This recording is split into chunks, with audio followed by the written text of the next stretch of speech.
Well, what do you feel about the landscape of hip hop right now? How do you like it? Landscape of hip hop. I'm not gonna lie and say I don't like certain music or certain artists, but I just feel like it fell off. Like, is it like when you watch the BET Awards and you watch all these different type of awards, a lot of these guys I don't know. The hip hop with guys is trash. I would say that. It's trash. But shout out to Cardi. I like Cardi. I like Nicki. I like all of them, but they not on that Queen Latifah, MC Light wave. No. And that's what I'm trying to bring back. But hip hop is trash. But I'm not going down. I like some of the music, but right now I'm just more the story is trash. It's not the same. What females do you listen to since we went? The guys are trash. No guys about no guys. Man. Yeah, because I don't know. Like, I'm not gonna say like the guys is just trash to me. Okay. Like I don't know if Little Baby. I can't even put a picture on his like what he looked like, but I know certain. They bought his Little Baby. I just don't know. Like all the songs is just. I'm like this on the radio. Who gonna check me? Need to be on the radio like now. Like. That's what I'm saying. It's just a lot of music that's on the radio that is just like, what? Like, who are they talking to that's hearing this? But, okay. So then, what artists do you listen to that keep you in your pen game? They're like, I got something. Who do you not compare, but who do you listen to that make you want to pick up your pen and get busy? Artists now today, nobody.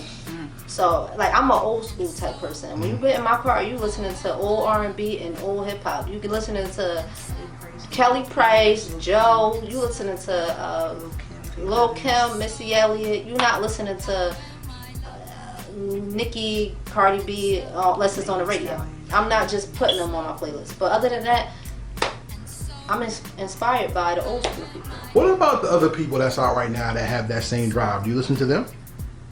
Who? Like Chica or No Name, Tierra Whack, Maya Savage, Lesbian. So you name people out. Who? Maya Savage. And look, the reason why I brought that up is because, like I said, there's a time where it said, hey, real hip hop is going to go underground. So as an artist today, especially in New Jersey, we had this stigma in New Jersey that it's hard to make it and people don't really check for you because you're in Jersey. But because you go against the norm and don't do mainstream music, it kind of opens up a barrier and people have to find you. Find me, yeah. To check, to get to check your music.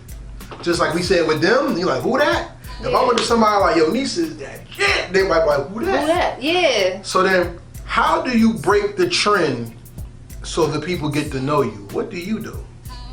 What I do, I just get on everybody's nerves on social media. I just post myself as much as I could.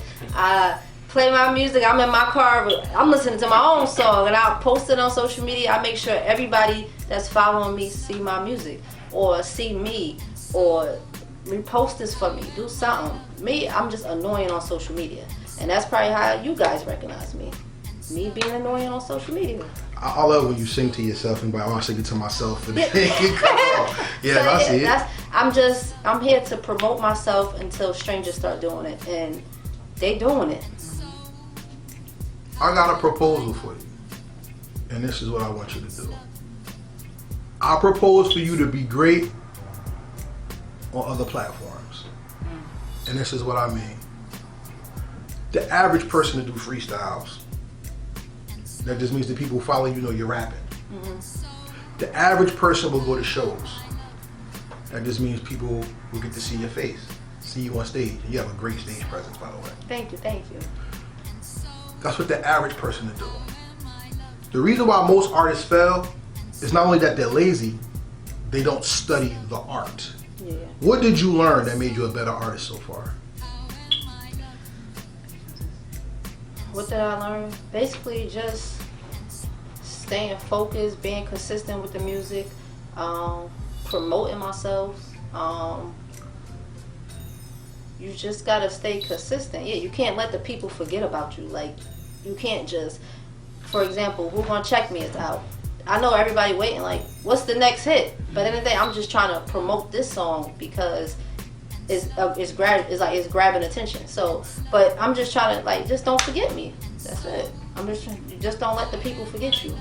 Whether it's posting your music or posting yourself, or right now social media is the thing. So I do shows, I do all of that, but social media is where it's at right now. So tag 50 Cent, he might not see it. Tag somebody as Diddy, Fat Boy, SSE, he ain't out here in Jersey. He made a name for himself, so. He's in your video. Yeah. But see, don't take this the wrong way, but this is why I love you. And this is why I'm going to say this. Social media ain't shit. And I'm going to tell you that because since I like you and your music, Yeah. I want you better. Yeah. Social media is the middleman. Yeah. So, for one, we tell everybody to purchase the music. Yeah. So I am going to buy your song. Thank I want to do the you, interview thank first. But I'm going to buy your song. And the reason why I said social media is the middleman is because of this. As an artist, do you know what you're entitled to? Rule number one. To play the game, you got to know the rules. Do you know the difference between an NISS and an ISS?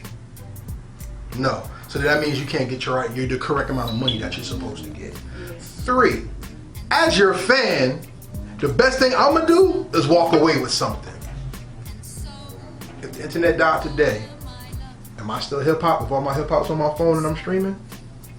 No. So, you being great does not come from the people who hit the like button. Yeah. You being great is you touching the hearts, the souls, the minds, the spirits, and the character of everybody who sees you, watches you, and experiences your greatness. You are an artist that transcends the technology. So as an artist, let me ask you, why do we depend on the technology to be heard or paid? Why do we depend on it? Sure. Because technology is what's taking over now. So back in the day, they didn't have technology. So they was out there on the street selling CDs. Buy the CD, buy the CD. Now we just like, download my song, promote my song, like just posting it. Like, it's lazy now. We making it lazy. And it is. But you know what the main word you said? We. Yeah. So there's a reason why social media. There's a reason why certain people make it and some don't. Only 3 people have mastered the art of social media. Russ, Kevin Hart, and Apple. Here's how. Russ is stated as saying, unless you can make your followers consumers, you failed your talent. That's 1. Kevin Hart is the most successful comedian of our time because he uses the technology to touch the fan, not just talk to the fan. And fuck a fan, I don't care about fans. But that's what he does. Apple destroys technology just to get you to update technology so they get more of your money. So as you know, they'll send something through the airways to make your phone die slowly so you can buy the new phone. So you buy the new phone, yeah. As an artist, you're living off of the fact that you're able to reach people, and you're doing something that's strange but smart, which is letting a song live before you go to the next thing and people forget it. Yeah. And unlike most people, they come out with 2 albums in 1 year, which is stupid. But when the game sped up, it sped up how we consume music. I ask you this, what makes your music consumable so that it lasts longer than the average song? And please don't say because I'm being mean, it's my truth. You heard that already. Yeah. But what makes that song last longer than the average song? Because it's hot, it's a hit. So you can't forget a hit. You can't forget something that's hot. Like you could play an old school song and you still like, oh, this is my jam. And that's how I want all my songs that I put on platforms to be. That's called flashbulb memory. Yeah. You remember where you were at when you heard somebody died, like when Nipsey died? Where were you at? Concert. Oh yeah, the concert, B2K concert. But whenever somebody talks about Nipsey, the first thing that's gonna come to your mind is that concert. Yeah. Cause that's where you got it. Yeah. Some people like me, when 9/11 happened, I was in school. I was in school too. So I remember like people going crazy. Yeah. You know what I'm saying? When Pac and Big died, I was at home. So I remember how quiet the radio was. Yeah. Because you never heard the radio without music and people just talking real low. Yeah. Flashbulb memory is what makes you celebrate or depressed. How do you capture the good vibes in your music so nobody's ever depressed when they hear you? How do I Hey, how you make them feel good when they hear your music? What's the key? What's the secret? It's really no key or secret. It's just that I guess because they can relate to it as well, or my music is a vibe. So you either gonna bop or you either gonna be like, ooh, she hot, oh that's fire, oh that's a bar right there. Like, well, yeah. So at the end of the day, you just the shit, and everybody just gotta catch up. Yeah, period. All right. How am I love me and slug me and slug me and so